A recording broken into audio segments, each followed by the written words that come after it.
জীবনে কখনো সাফল্য আসে, আবার কখনো অসফলতা, কখনো আশা পাওয়া যায়, কখনো নিরাশা, কখনো জয়লাভ করি, আবার কখনো পরাজয়। এর পেছনের কারণটা জানা অত্যন্ত প্রয়োজনীয়। যদি আমি পরাজয়ের কথা বলি, যখনই আমরা পরাজয় লাভ করি আমরা ভাবতে থাকি যে এমন কেন হলো? আমাদের শত্রু কি বেশি শক্তিশালী ছিল, নাকি আমাদের নীতিতে কোনো খামতি ছিল? এই সমস্ত কারণের পেছনে খুব বড় একটা কারণ থাকে, আর সেই কারণ আমাদের অন্তরে সুপ্ত থাকে। ধরে নিন একটা পথ, তাতে আপনি চলছেন, সেই পথ কাঁটায় পরিপূর্ণ, কিন্তু আপনি পাদুকা পরে রয়েছেন আর আপনি হেঁটে সামনে এগিয়ে যান। এবার এমন একটা পথ এলো যা পুষ্পে ঢাকা, আর আপনি পাদুকা পরে রয়েছেন, কিন্তু আপনার পাদুকাতে একটা পাথর আটকে গেল। তখন দু পা হাঁটাও খুব কঠিন হয়ে পড়ে। এই সংসারের যে কোনো শক্তি আপনাকে পরাস্ত করার পূর্বে আপনি জানেন কে আপনাকে পরাস্ত করতে পারে? আপনার অন্তরের দুর্বলতা, আপনার অন্তরের সেই সুপ্ত শত্রু। আর সেই জন্য ইতিবাচক মনোভাব গুরুত্বপূর্ণ হয়ে পড়ে। ভালো মানুষদের সাথে থাকুন, সৎসঙ্গে থাকুন, বন্ধুত্ব করুন, ভালোবাসুন। এই ভালোবাসা এত শক্তিশালী এক অস্ত্র যাকে ব্রহ্মাস্ত্রও পরাস্ত করতে পারে না। এই সমস্যারূপী পাথর কিছুই নয়। আসুন আমার সাথে ভালোবেসে বলুন, রাধা রাধা। মানুষ ছোট হোক বা বড়, রাজা হোক বা দরিদ্র, সমস্ত মানুষের মধ্যে একটা সামঞ্জস্য থাকে। সমস্ত মানুষের কাছে তার প্রশংসা অত্যন্ত গুরুত্বপূর্ণ। সে খুবই প্রসন্ন হয় যদি আপনি তার প্রশংসা করেন, কিন্তু আপনি যদি তাকে এটা বলেন যে এটা তোমার ভুল ছিল, তোমার কিছু খামতি ছিল, তখন সেটা সে মানতে রাজিই থাকে না। সব মানুষ এটা শুনতে পছন্দ করে যে সে যেটা করেছে সেটাই সর্বোত্তম। এবার আমি আপনাকে একটা কথা বলি, এই হলো নিন্দা, এই হলো প্রশংসা, আর এই হলো সত্য, যা সবার থেকে উচ্চস্থানীয়। সেই জন্য মানুষ আয়না দেখে। আয়না তাকে তার সৌন্দর্য দেখায় না, তাকে দেখায় যা সত্য, যাতে মানুষ আরও সুন্দর হওয়ার চেষ্টা করতে থাকে। তাই আয়না অত্যন্ত গুরুত্বপূর্ণ সত্যকে জানার জন্য। জীবনে নিন্দুকের মাহাত্ম্য প্রশংসকের মাহাত্ম্যের থেকে অনেক বেশি। কেন? কারণ তারা আপনাকে আপনার খামতি দেখায়, আপনার ভুলগুলো বুঝিয়ে দেয়, আপনাকে একটা সুযোগ দেয় নিজেকে শুধরে নিতে, নিজেকে আরও শ্রেষ্ঠ করে তুলতে, যা প্রশংসক করতে পারে না। তাই জীবনে যদি কখনো নিন্দা করা হয়, তাকে ভালোবেসে গ্রহণ করুন, ধন্যাত্মক রূপে গ্রহণ করুন। যদি নিজেকে কোনো শিক্ষা দেওয়া সম্ভব হয় তাহলে অবশ্যই দিন। দেখবেন মন প্রসন্ন হয়ে বলবে, রাধা রাধা। মানুষের দুটো রূপ রয়েছে। এক, আমাদের এই মুখ, যা শুধুই চোখে দেখা যায়, আর দ্বিতীয়, আমাদের এই মন, যা শুধুমাত্র অন্তরাত্মা দ্বারা দেখা যায়। এবার আমাদের এই মুখ, তা ঈশ্বর সকলকেই আগে থেকেই প্রদান করেছেন, কিন্তু এই মন কেমন হবে তা আমাদের জীবনের অনুভূতি এবং আমাদের জীবনের লক্ষ্য এগুলি সুনিশ্চিত করে। অর্থাৎ নেত্র দিয়ে দেখা যায় আমাদের এই মুখ, তা শুধুই এই কারণে প্রয়োজন যাতে সংসার আমাদের দেখতে পায়, আমাদের চিনতে পারে। কিন্তু যদি এই সংসারে আপনি প্রকৃত অর্থে মান সম্মান লাভ করতে চান, তাহলে নিজের অন্তরাত্মাকে আপনাকে বিকশিত করতেই হবে। দেখুন, কথায় আছে এই যে অসুর, তা শারীরিকভাবে উপস্থিত নয়, তা মনের মধ্যে থাকে। যদি এই মন থেকে অসুরকে বের করে দেওয়া যায়, তাহলে শরীরে তা উপস্থিত থাকবেই না। তাই মনকে শুদ্ধ করুন আর আমার সাথে ভালোবেসে বলুন, রাধা রাধা। মানুষ যখনই একে অপরের সামনে নিজেদের হৃদয়ের ভাবনা প্রকাশ করে, তখন এক অত্যন্ত প্রভাবশালী মাধ্যম তারা ব্যবহার করে, যাকে ভাষা বলা হয়। এবার আমি দেখেছি যে একজন মানুষ অনেকগুলো ভাষাতেই নিপুণ। আমি এটাও দেখেছি যে মানুষ অনেকগুলো ভাষায় কথা বলে, কখনো কখনো অনেক ভাষা মিলিত করে তার প্রয়োগ করে, উচিত প্রকারে তাকে ব্যবহার করে না, না সেটাকে সম্মান করে, আর না ভাষাকে শুদ্ধ রাখে। আর এটা হলো অনুচিত। যদি ভাষাকে শুদ্ধ রাখেন তাহলে ভাষা আপনার চরিত্রকে শুদ্ধ রাখবে, তা আপনার একাগ্রতা বাড়িয়ে তুলবে। এই প্রত্যেক ধ্বনিকে অনুভব করে যদি আপনি শব্দের উচ্চারণ করেন, ভাষাকে প্রয়োগ করেন, তাহলে আপনিও আনন্দ পাবেন, আর যিনি শুনছেন সেই ব্যক্তির কানেও মধুর শব্দ বাজবে। তাই মনে রাখবেন, যে ব্যক্তি ভাষার পবিত্রতাকে সম্মান করে তাকে সংসারও সম্মান করে। ভাষাকে শুদ্ধ এবং পবিত্র রাখুন, তাহলে ভাষা আপনার চরিত্রকেও শুদ্ধ এবং পবিত্র রাখবে। আর এই মন সুপ্রসন্ন হয়ে বলবে, রাধা রাধা। এ হলো রামায়ণের সময়কালের কথা। সেতু নির্মাণ করার কাজ চলছিল। সমস্ত বানর সেনা এই কাজে নিযুক্ত হয়েছিলেন। বড় বড় পাথর তুলে নিয়ে এই বানর সেনা সমুদ্রে ফেলছিলেন। এই কাজ চলছিল। এমন সময় ছোট্ট একটা কাঠবিড়ালি এলো। ছোট ছোট মাটির ডেলা হাতে নিয়ে সাগরের কাছে যাচ্ছিল আর বড় বড় পাথরের পাশে রেখে দিচ্ছিল। যথাসম্ভব সেখানে রেখে আসছিল। সারা দিন ধরে সে এই পরিশ্রম করেই যাচ্ছিল।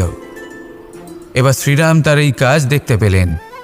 সেই ছোট্ট কাঠবিড়ালিটিকে নিজের হাতে তুলে নিলেন এবং অত্যন্ত ভালোবেসে তার পিঠে হাত বুলিয়ে দিলেন। কথায় আছে যে কাঠবিড়ালির পিঠে যে দাগ আছে, সেই 3টি দাগ এসেছে শ্রীরামচন্দ্রের 3 আঙুলের থেকে। যে কাজ আপনি করছেন তাতে সমস্ত শক্তি প্রয়োগ করুন। যতটা আপনার সামর্থ্য রয়েছে, যতটা আপনার প্রতিভা রয়েছে, সম্পূর্ণভাবে উৎসর্গ করে দিন। ঠিক এমনভাবে কর্ম করুন। সেই কাঠবিড়ালি কিন্তু তাই করেছিল। সেই জন্য শ্রীরামের সাথে সেও সেই কাহিনীতে অমর হয়ে গেছিল। সম্পূর্ণ শক্তি প্রয়োগ করুন, সম্পূর্ণ সামর্থ্যের সাথে কর্ম করুন, কারণ এটাই হলো শ্রেষ্ঠ পথ কোনো কর্ম করার। আসুন আমার সাথে ভালোবেসে বলুন, রাধা রাধা। এই সংসারে যখন সাফল্যের পথে আপনি অগ্রসর হবেন, তখন আপনার পরিশ্রম, একাগ্রতা, সাহসের সাথে সাথে সমাজের মানসিকতাও সহ্য করতে হবে। প্রত্যেক ব্যক্তি কিছু না কিছু ভাবেন, কিছু না কিছু বলেন। কিছু মানুষ এমন আছেন যারা ভাববেন যে আপনি কিছুই করতে পারবেন না। তারা আপনার নিন্দা করবেন, আর এই নিন্দার কথা ভেবেই আমরা ভয়ভীত হয়ে পড়ি। সেই কারণে নিজেদের আশা, নিজেদের বিশ্বাস হারিয়ে ফেলি। এবার যদি সেই নিন্দার ভয়ে আমরা লক্ষ্যচ্যুত হই, তাহলে সেটা অনুচিত। সেই জন্য জীবনে শুধু পরিশ্রম করতে থাকুন, সামনে এগোতে থাকুন। যেই দিন আপনি আপনার লক্ষ্য লাভ করবেন, সেই প্রত্যেক ব্যক্তি যারা নিন্দা করছিলেন তাদের দৃষ্টি আপনা থেকেই পাল্টে যাবে, ঠিক কিনা? এই সংসারকে যা প্রাণ চায় তাই বলতে দিন। যদি আপনি কারোর কথা শুনতে চান, তাহলে নিজের অন্তরের কথা শুনুন। সেটাই আপনাকে উচিত পথে নিয়ে যাবে। সামনে অগ্রসর হতে থাকুন, পরিশ্রম করুন। এমন একটা দিন আসবে যেদিন এই নিন্দুক ব্যক্তিরা আপনার লক্ষ্যপ্রাপ্তির উদাহরণ সবাইকে দেবে। আসুন আমার সাথে ভালোবেসে বলুন, রাধা রাধা। মানুষ সুখী জীবনযাপনের প্রতি এতটাই অভ্যস্ত হয়ে পড়ে যে একটা ছোট্ট সমস্যা এলেই সে সবার থেকে সাহায্য চাইতে শুরু করে দেয়। সে সাহায্য লাভও করে এবং সেই সংকট থেকে সে বেরিয়েও আসে। কিন্তু এই সাহায্য কিছু মুহূর্তের, আর কিছু মুহূর্তের হলো এই দুঃখ। এই 2 মুহূর্তের সাহায্যের জন্য আজীবন আপনি তার কাছে ঋণী হয়ে থাকেন। আর মানবিকতার খাতিরে আপনার মনে কৃতজ্ঞতা জেগে ওঠে। আর সেই কৃতজ্ঞতা বোধ হলো যে আপনি কখনো সেই ব্যক্তিকে ছাপিয়ে যেতেই পারবেন না। সেই জন্য জীবনে সবসময় চেষ্টা করবেন নিজেকে প্রস্তুত রাখতে। সেই সব সমস্যার জন্য, সেই সব বাধার জন্য যেগুলো আপনার জীবনে আসতে পারে। ততক্ষণ সাহায্য চাইবেন না যতক্ষণ না অন্য কোনো পথ না থাকছে। সাহায্য চাওয়া অনুচিত নয়, কিন্তু সাহায্য চাইলে এবং সাহায্য পেলে আপনি আজীবন কৃতজ্ঞ এবং ঋণী হয়ে থাকবেন। আর তারপর একদিন আপনি পরিবর্তন দেখতে পাবেন যে কিভাবে আপনি ছোট ছোট সমস্যার জন্য সাহায্য না চেয়ে বড় বড় সমস্যার সম্মুখীন হতে প্রস্তুত হয়ে গেছেন। এটাই হলো সংসারের নীতি। এটাই পালন করুন আর আমার সাথে ভালোবেসে বলুন, রাধা রাধা। এমন অনেক মানুষ আছেন যারা আমাকে ভগবানের পরিভাষা জানতে চান, যে ভগবান আসলে কি, তিনি কেমন। এবার দেখুন, ভগবান হোক বা আপনার স্বপ্ন হোক বা আপনার লক্ষ্য হোক না কেন, সেই লক্ষ্য তখনই পূর্ণ হয়, তখনই তাকে লাভ করা সম্ভব যখন আপনার দৃষ্টিভঙ্গি মঙ্গলময় হয়, যখন আপনি নিজে মনে করবেন যে আমি যেটা পেতে চাইছি তা শুভ। উদাহরণস্বরূপ, কোনো পাখিকে দেখুন, সে গাছের ডালে বসে এবং সেখানেই বিশ্রাম করে, কিন্তু পড়ে না। কেন? কারণ ওর বিশ্বাস যে যে শাখার ওপরে ও বসে আছে সেটাই হলো ওর বাসস্থান। যদি আপনি বিশ্বাস করেন তাহলে আপনি পাথরের মধ্যেও ভগবান দর্শন করতে পারবেন। আর যদি বিশ্বাস না থাকে, তাহলে যদি ভগবান সামনে দাঁড়িয়েও থাকে তবেও আপনার বিশ্বাস হবে না। তাই বিশ্বাস করতে শিখুন। এই বিশ্বাসের আধারেই আপনি সেই সব কিছু পাবেন যা আপনি পেতে চাইছেন। আসুন আমার সাথে ভালোবেসে বলুন, রাধা রাধা। গুরু, যিনি পথ দেখান, আমাদের জীবনে অত্যন্ত গুরুত্বপূর্ণ, অত্যন্ত আবশ্যক। কিন্তু কিছু মানুষ মনে করেন যে গুরুর কোনো প্রয়োজন নেই, কারণ এই সমগ্র জ্ঞান মানুষের অন্তরেই নিহিত রয়েছে। এবার প্রশ্ন এটাই, যদি সমস্ত জ্ঞান মানুষের অন্তরে নিহিত থাকে তাহলে গুরুর কি প্রয়োজন? আর যারা আজ পর্যন্ত গুরুকে মেনে এসেছেন তারা কি অনুচিত করেছেন? এর উত্তর আমি আপনাকে দেব একটা উদাহরণ দ্বারা। একটা কাঠ যা জ্বলনশীল, জ্বলনের ঊর্জা তার অন্তরে নিহিত রয়েছে, কিন্তু তার জ্বলনের জন্য বাইরে থেকে একটা অনুঘটকের প্রয়োজন হয়। এই অনুঘটকই হলেন আপনার গুরু। উত্তাপ যা একটা কাঠকে জ্বালাতে পারে, সেই উত্তাপ হলো গুরুর প্রচেষ্টা। যদি সেই গুরুই না থাকে, তার প্রচেষ্টাই না থাকে, তাহলে সেই সমস্ত জ্ঞান যা মানুষের অন্তরে নিহিত তা ব্যর্থ হয়ে যাবে। যদি আপনার সাথে আপনার গুরু থাকেন, আপনার পথ প্রদর্শন করেন, আপনার অন্তরের জ্ঞানকে বাইরে নিয়ে আসতে পারেন, তাহলে তাকে সম্মান করুন আর আমার সাথে ভালোবেসে বলুন, রাধা রাধা। असतो मा सद्गमय, तमसो मा ज्योतिर्गमय, মৃত্যুর্মা মৃতঙ্গময়। জ্ঞান সেটাই যা অসত্য থেকে সত্যের পথে চালিত করে। প্রকাশ সেটাই যা অন্ধকার থেকে আলোর পথে নিয়ে আসে। জীবন সেটাই যা মৃত্যু থেকে অমরত্বের পথে নিয়ে যায়।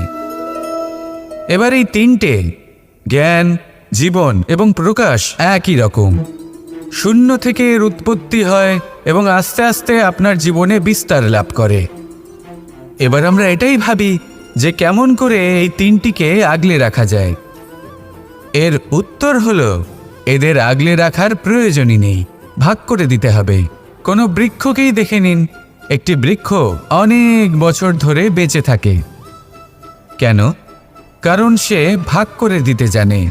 সে নিজের বীজ ছড়িয়ে দেয়, এই ধরিত্রীতে দেয়, সেই বীজ যা অঙ্কুরিত হয়ে এক নতুন বৃক্ষকে জন্ম দেয়।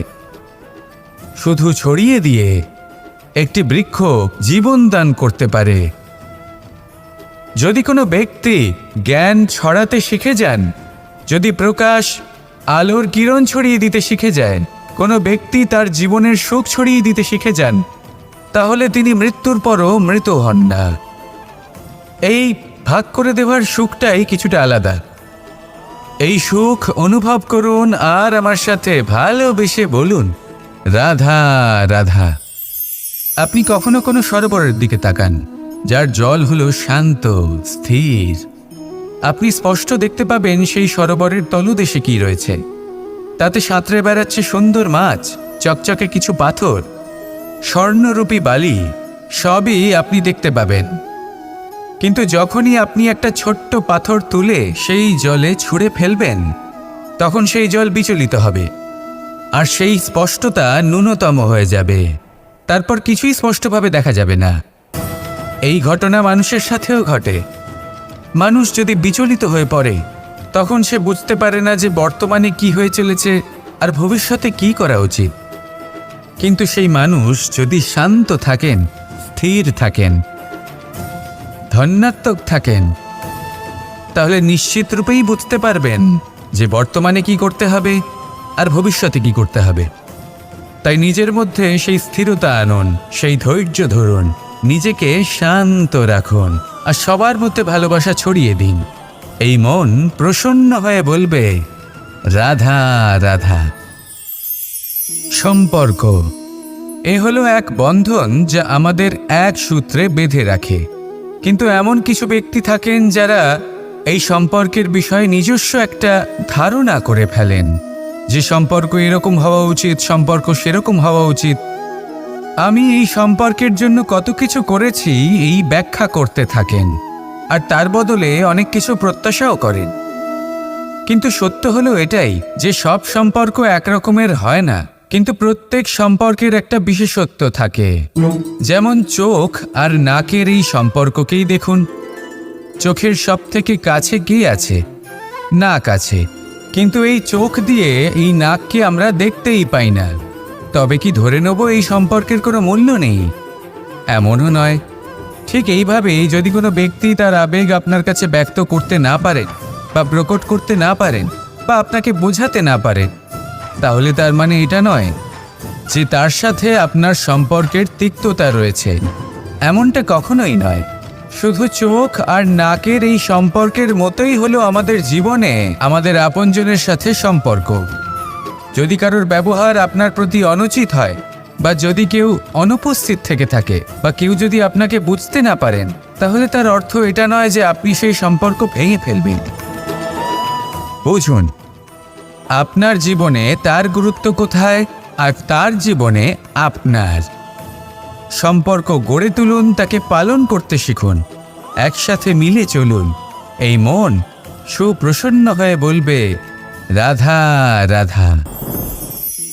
এই সমগ্র সংসারের সবথেকে গুরুত্বপূর্ণ ব্যক্তি কে? স্বয়ং আপনি। নিজের জন্য তো বটেই, তাই না?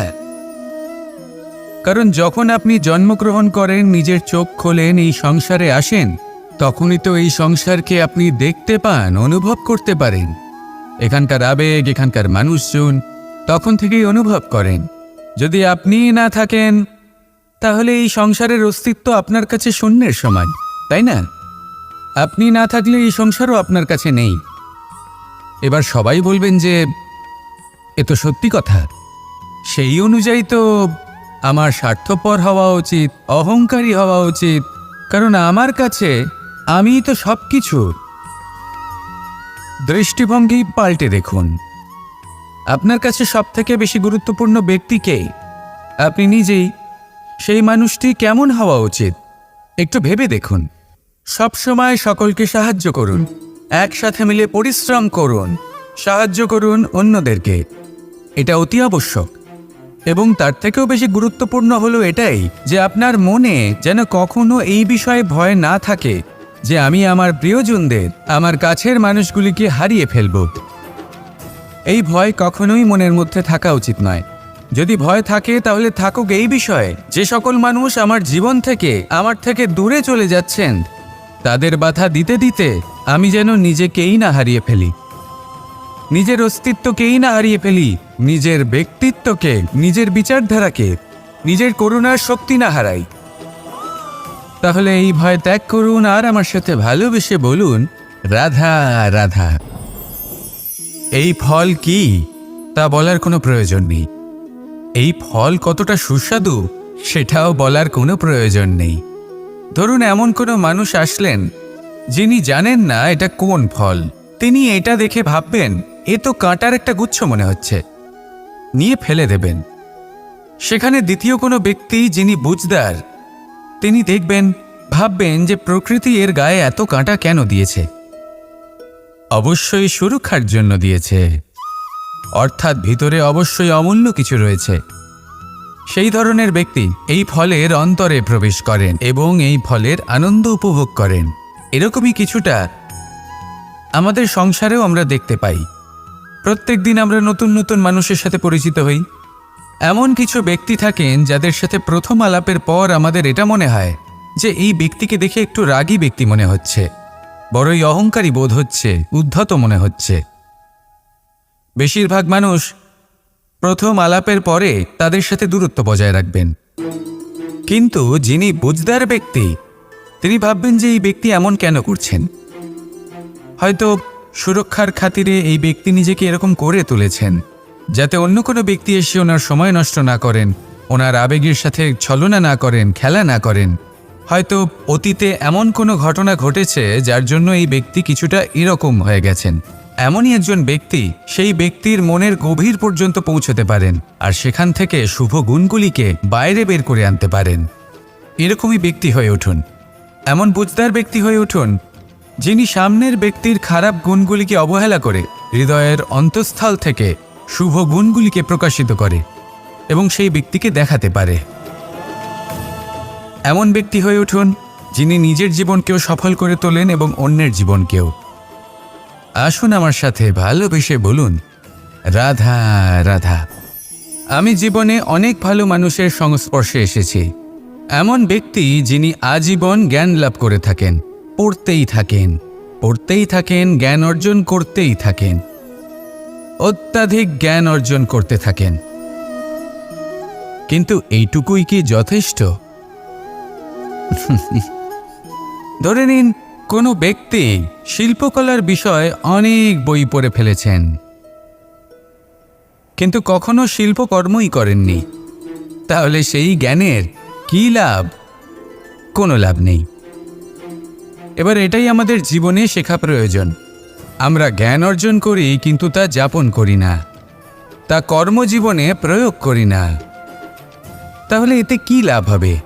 জ্ঞান আছেই সেই জন্য যাতে আমরা জীবনকে আরও শ্রেষ্ঠ করে তোলার জন্য তাকে প্রয়োগ করি। এই জ্ঞান এবং কর্মের একসাথে পথ চলাটাই আবশ্যক। তবেই এই জ্ঞান অভিজ্ঞতায় পরিণত হবে। আর অভিজ্ঞতা দ্বারা যে জ্ঞান লাভ হয় সেটাই সবথেকে বেশি গুরুত্বপূর্ণ, সেটাই হলো সবথেকে বেশি লাভদায়ক। সেই জন্য শুধু জ্ঞান অর্জন করবেন না, তাকে প্রয়োগ করুন, তাকে কর্মজীবনে প্রয়োগ করুন, জীবনকে আরও শ্রেষ্ঠ করে তুলুন। আর আমার সাথে ভালোবেসে বলুন, রাধা রাধা। এটা হলো একটা সাদা পাতা।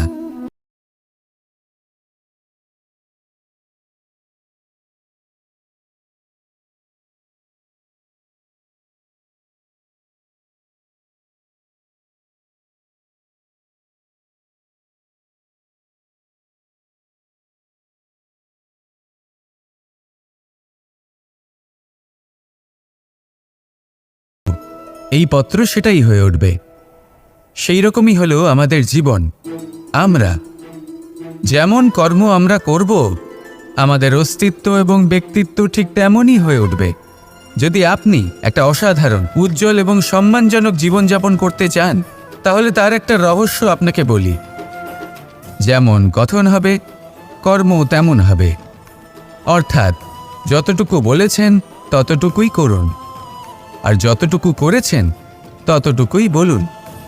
এই একটা নিয়ম যদি আপনারা পালন করেন, তাহলে এই সংসারের সমস্ত পণ্ডিত আপনাকে অবশ্যই সম্মান করবেন।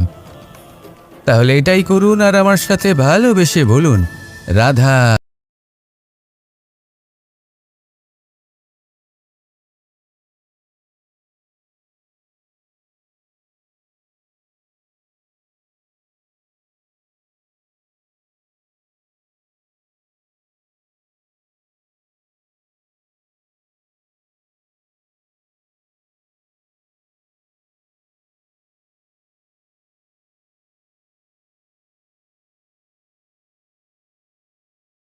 এর এই গভীরতা তাদের জীবনে বড় সুখ নিয়ে আসে। এটা ঠিক সেই রকম যেরকম বিশাল এক সমুদ্রে, গভীর এক সমুদ্রে অমূল্য রত্ন খুঁজে পাওয়া যায়। এটাও ঠিক সেই রকমই। সেই জন্য জীবনে বড় বড় সুখের খোঁজ করতে গিয়ে সময় নষ্ট করবেন না। এই যে ছোট ছোট সুখ আছে, এগুলোকে যাপন করা শুরু করুন। এগুলোর আনন্দ লাভ করুন, এগুলো নিয়ে উৎসব পালন করুন, প্রেমের গভীরতা বুঝুন আর এই গভীর প্রেমে মন নিমজ্জিত করুন। তারপরে দেখুন এই মন আর এই জীবন সুপ্রসন্ন হয়ে বলবে, রাধা রাধা। মানুষের জন্ম কখনো তার ভবিষ্যৎ নির্ধারণ করতে পারে না। হ্যাঁ, ওর জীবনযাত্রা অবশ্যই সুখময় হতে পারে, নির্ভর করে যে ও কোন পরিবারে জন্ম নিচ্ছে, তার পরিবার পরিজন কে হন, তার মাতা পিতা কে হন, তাকে কেমন শিক্ষা দেওয়া হয়েছে, কেমনভাবে পালন করা হচ্ছে। সে কিন্তু কুপাত্রও হতে পারে, আবার সুপাত্রও হতে পারে। কিন্তু সে চলে যাওয়ার পর এই সংসার তাকে মনে রাখবে নাকি না? আর যদি মনেও রাখে তাহলে কিভাবে মনে রাখবে সেটা নির্ভর করছে তার কর্ম এবং তার নির্বাচনের উপর। ঠিক যেমন বর্ষার এই জলের ফোঁটা যখন মেঘ থেকে ঝরে পড়ে, তখন তার এই নির্বাচন হলো গুরুত্বপূর্ণ, কারণ তার নির্বাচন তার উপর নির্ভর করছে তার ভবিষ্যৎ কেমন হবে। ঝিনুকের মুখে পড়লে মুক্ত হয়ে ওঠে, সাপের মুখে পড়লে বিষ, আর যদি কোনো পাতায় পড়ে তাহলে শিশিরে পরিণত হয়। তাহলে কর্ম এবং নির্বাচন দুটি জীবনে গুরুত্বপূর্ণ। এদের বিষয় বিশেষ যত্ন নেবেন এবং আমার সাথে ভালোবেসে বলবেন, রাধা রাধা। আমাদের সকলের কাছে বৃক্ষ অত্যন্ত প্রিয়। আমরা সর্বদাই চাই এই বৃক্ষ যেন সবুজ থাকে, ফুলে ফলে ভরে থাকে, আমাদের ছায়া প্রদান করে, তা যেন সুস্থ থাকে, আমাদের ফল প্রদান করে। আর সেই জন্য আমরা প্রতিদিন সেই বৃক্ষকে জল প্রদান করি। কিন্তু কখনো ভেবে দেখেছেন যে জল তো আমরা বৃক্ষের গোড়ায় দিই, তারপরেও এই জল সেই বৃক্ষের প্রত্যেকটি পাতায় ঠিক পৌঁছে যায়? এটা কিভাবে সম্ভব?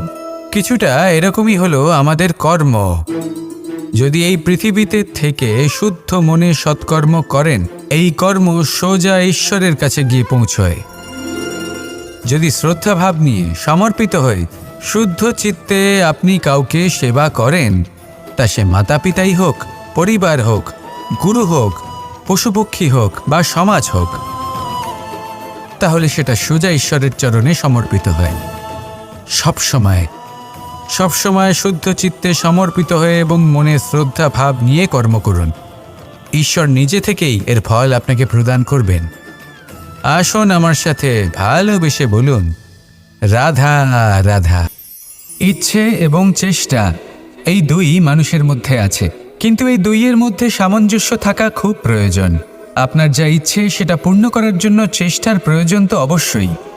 আপনি যে স্বপ্ন দেখেন সেটা পূর্ণ করার জন্য নিদ্রা ত্যাগ করে চেষ্টা করা অত্যন্ত প্রয়োজনীয়, নয়তো এই স্বপ্ন কখনোই পূর্ণ হবে না।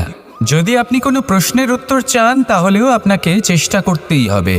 জীবনে যদি সামনে এগোতে হয় তাহলে পাকে কষ্ট দিয়ে সামনে এগোতে হবে, চেষ্টা অবশ্যই করতে হবে। যদি আপনি চেষ্টা না করেন, পরিশ্রম না করেন, তাহলে এই সংসার আপনাকে পেছনে ফেলে সামনে এগিয়ে যাবে। নিজের ইচ্ছেগুলিকে মন থেকে বাস্তবে আনুন আর চেষ্টার দ্বারা তাকে সার্থক করুন। এই মন প্রসন্ন হয়ে বলবে, রাধা রাধা। জীবনে কখনো সাফল্য আসে, আবার কখনো অসফলতা, কখনো আশা পাওয়া যায়, কখনো নিরাশা, কখনো জয়লাভ করি, আবার কখনো পরাজয়। এর পেছনের কারণটা জানা অত্যন্ত প্রয়োজনীয়। যদি আমি পরাজয়ের কথা বলি, যখনই আমরা পরাজয় লাভ করি আমরা ভাবতে থাকি যে এমন কেন হলো? আমাদের শত্রু কি বেশি শক্তিশালী ছিল, নাকি আমাদের নীতিতে কোনো খামতি ছিল? এই সমস্ত কারণের পেছনে খুব বড় একটা কারণ থাকে, আর সেই কারণ আমাদের অন্তরে সুপ্ত থাকে। ধরে নিন একটা পথ, তাতে আপনি চলছেন, সেই পথ কাঁটায় পরিপূর্ণ, কিন্তু আপনি পাদুকা পরে রয়েছেন আর আপনি হেঁটে সামনে এগিয়ে যান। এবার এমন একটা পথ এলো যা পুষ্পে ঢাকা, আর আপনি পাদুকা পরে রয়েছেন, কিন্তু আপনার পাদুকাতে একটা পাথর আটকে গেল। তখন দু পা হাঁটাও খুব কঠিন হয়ে পড়ে। এই সংসারের যে কোনো শক্তি আপনাকে পরাস্ত করার পূর্বে আপনি জানেন কে আপনাকে পরাস্ত করতে পারে? আপনার অন্তরের দুর্বলতা, আপনার অন্তরের সেই সুপ্ত শত্রু। আর সেই জন্য ইতিবাচক মনোভাব গুরুত্বপূর্ণ হয়ে পড়ে। ভালো মানুষদের সাথে থাকুন, সৎসঙ্গে থাকুন, বন্ধুত্ব করুন, ভালোবাসুন, এই ভালোবাসা এত শক্তিশালী এক অস্ত্র যাকে ব্রহ্মাস্ত্রও পরাস্ত করতে পারে না। এই সমস্যারূপী পাথর কিছুই নয়। আসুন আমার সাথে ভালোবেসে বলুন, রাধা রাধা। মানুষ ছোট হোক বা বড়, রাজা হোক বা দরিদ্র, সমস্ত মানুষের মধ্যে একটা সামঞ্জস্য থাকে। সমস্ত মানুষের কাছে তার প্রশংসা অত্যন্ত গুরুত্বপূর্ণ। সে খুবই প্রসন্ন হয় যদি আপনি তার প্রশংসা করেন, কিন্তু আপনি যদি তাকে এটা বলেন যে এটা তোমার ভুল ছিল, তোমার কিছু খামতি ছিল, তখন সেটা সে মানতে রাজিই থাকে না। সব মানুষ এটা শুনতে পছন্দ করে যে সে যেটা করেছে সেটাই সর্বোত্তম। এবার আমি আপনাকে একটা কথা বলি, এই হলো নিন্দা, এই হলো প্রশংসা, আর এই হলো সত্য, যা সবার থেকে উচ্চস্থানীয়। সেই জন্য মানুষ আয়না দেখে। আয়না তাকে তার সৌন্দর্য দেখায় না, তাকে দেখায় যা সত্য, যাতে মানুষ আরও সুন্দর হওয়ার চেষ্টা করতে থাকে। তাই আয়না অত্যন্ত গুরুত্বপূর্ণ সত্যকে জানার জন্য। জীবনে নিন্দুকের মাহাত্ম্য প্রশংসকের মাহাত্ম্যের থেকে অনেক বেশি। কেন? কারণ তারা আপনাকে আপনার খামতি দেখায়, আপনার ভুলগুলো বুঝিয়ে দেয়, আপনাকে একটা সুযোগ দেয় নিজেকে শুধরে নিতে, নিজেকে আরও শ্রেষ্ঠ করে তুলতে, যা প্রশংসক করতে পারে না। তাই জীবনে যদি কখনো নিন্দা করা হয়, তাকে ভালোবেসে গ্রহণ করুন, ধন্যাত্মক রূপে গ্রহণ করুন। যদি নিজেকে কোনো শিক্ষা দেওয়া সম্ভব হয় তাহলে অবশ্যই দিন। দেখবেন মন প্রসন্ন হয়ে বলবে, রাধা রাধা। মানুষের দুটো রূপ রয়েছে। এক, আমাদের এই মুখ, যা শুধুই চোখে দেখা যায়, আর দ্বিতীয়, আমাদের এই মন, যা শুধুমাত্র অন্তরাত্মা দ্বারা দেখা যায়। এবার আমাদের এই মুখ, তা ঈশ্বর সকলকেই আগে থেকেই প্রদান করেছেন, কিন্তু এই মন কেমন হবে তা আমাদের জীবনের অনুভূতি এবং আমাদের জীবনের লক্ষ্য এগুলি সুনিশ্চিত করে।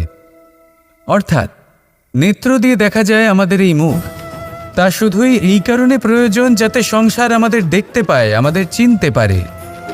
কিন্তু যদি এই সংসারে আপনি প্রকৃত অর্থে মান সম্মান লাভ করতে চান, তাহলে নিজের অন্তরাত্মাকে আপনাকে বিকশিত করতেই হবে। দেখুন, কথায় আছে এই যে অসুর, তা শারীরিকভাবে উপস্থিত নয়, তা মনের মধ্যে থাকে। যদি এই মন থেকে অসুরকে বের করে দেওয়া যায়, তাহলে শরীরে তা উপস্থিত থাকবেই না। তাই মনকে শুদ্ধ করুন আর আমার সাথে ভালোবেসে বলুন, রাধা রাধা। মানুষ যখনই একে অপরের সামনে নিজেদের হৃদয়ের ভাবনা প্রকাশ করে, তখন এক অত্যন্ত প্রভাবশালী মাধ্যম তারা ব্যবহার করে, যাকে ভাষা বলা হয়।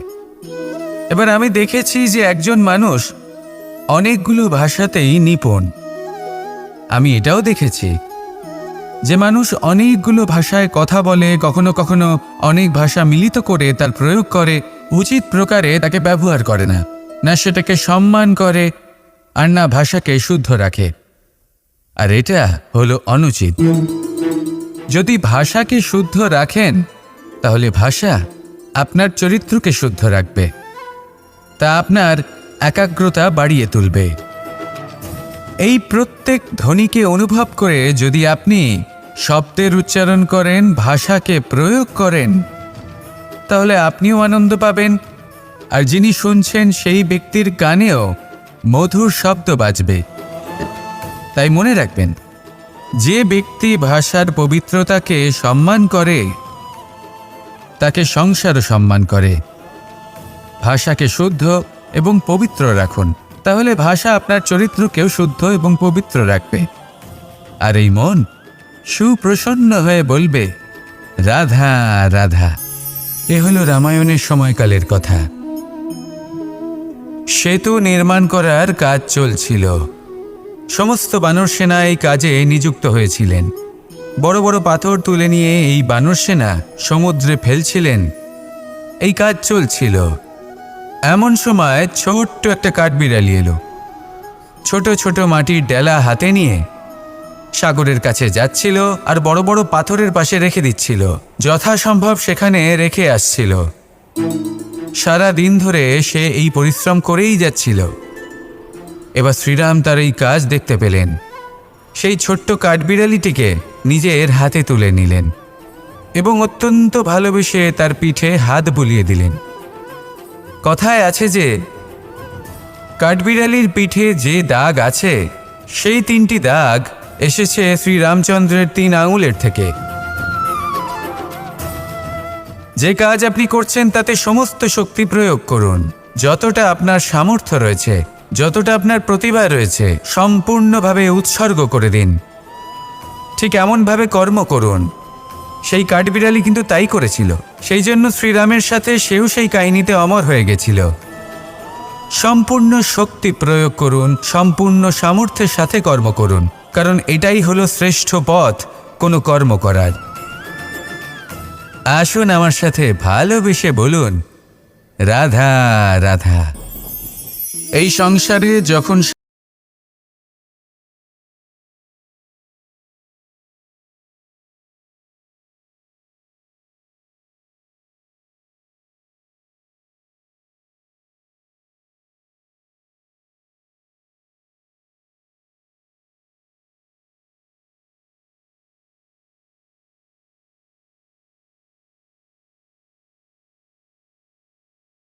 সেই কারণে নিজেদের আশা, নিজেদের বিশ্বাস হারিয়ে ফেলি। এবার যদি সেই নিন্দার ভয়ে আমরা লক্ষ্যচ্যুত হই তাহলে সেটা অনুচিত। সেই জন্য জীবনে শুধু পরিশ্রম করতে থাকুন, সামনে এগোতে থাকুন। যেই দিন আপনি আপনার লক্ষ্য লাভ করবেন, সেই প্রত্যেক ব্যক্তি যারা নিন্দা করছিলেন তাদের দৃষ্টি আপনা থেকেই পাল্টে যাবে, ঠিক কিনা? এই সংসারকে যা প্রাণ চায় তাই বলতে দিন। যদি আপনি কারোর কথা শুনতে চান তাহলে নিজের অন্তরের কথা শুনুন, সেটাই আপনাকে উচিত পথে নিয়ে যাবে। সামনে অগ্রসর হতে থাকুন, পরিশ্রম করুন। এমন একটা দিন আসবে যেদিন এই নিন্দুক ব্যক্তিরা আপনার লক্ষ্যপ্রাপ্তির উদাহরণ সবাইকে দেবে। আসুন আমার সাথে ভালোবেসে বলুন, রাধা রাধা। মানুষ সুখী জীবনযাপনের প্রতি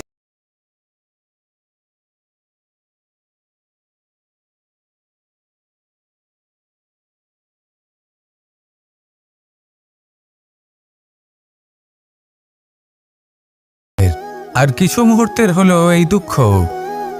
এই 2 মুহূর্তের সাহায্যের জন্য আজীবন আপনি তার কাছে ঋণী হয়ে থাকেন। আর মানবিকতার খাতিরে আপনার মনে কৃতজ্ঞতা জেগে ওঠে। আর সেই কৃতজ্ঞতা বোধ হলো যে আপনি কখনো সেই ব্যক্তিকে ছাপিয়ে যেতেই পারবেন না। সেই জন্য জীবনে সবসময় চেষ্টা করবেন নিজেকে প্রস্তুত রাখতে সেই সব সমস্যার জন্য, সেই সব বাধার জন্য যেগুলো আপনার জীবনে আসতে পারে।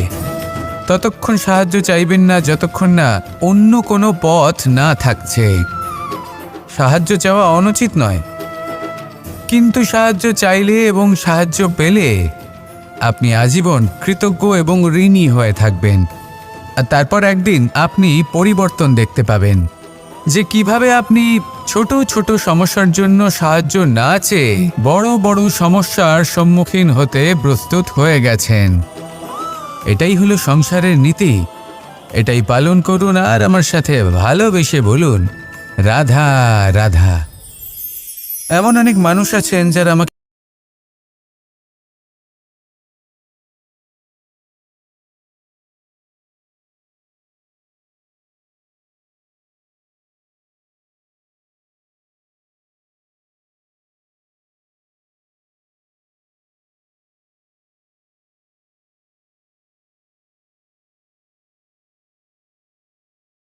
যেটা পেতে চাইছি তা শুভ।